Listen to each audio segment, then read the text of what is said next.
Kasi yung binigay nilang baon sa inyo, hindi lang yun basta baon. Kasi tulad kanina, umuulan, tama? Sobrang lakas, parang bagyo na. Pero kahit ilang pustaan pa, may mga parents kayo na lumabas ng bahay ninyo para maghanap ng pera na ibibigay uli sa inyo sa Monday para baon ninyo. Nakita niyo yung cycle? Di ba?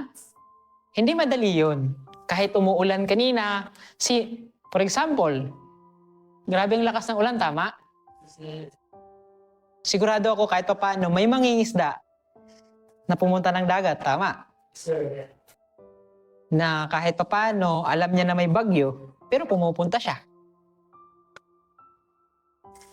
So kaya nga dapat, pag uwi niyo mamayang hapon, please, kahit hindi niyo nasabihin anong dahilan, sabihin niyo lang, Mang, thank you.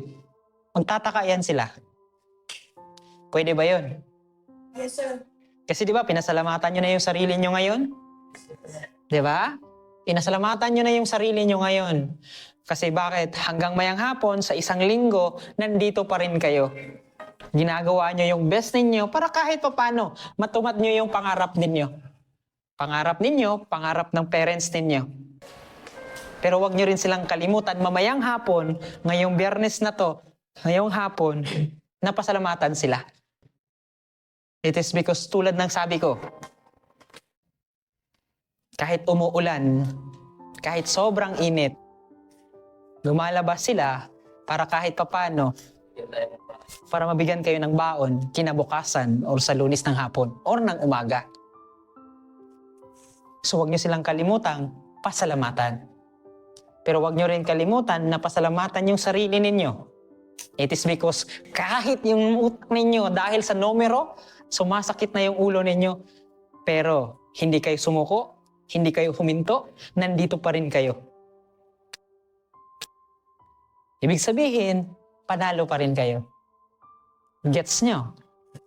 So please, say thank you sa sarili ninyo, pero wag nyo rin kalimutan na pasalamatan yung mga parents ninyo.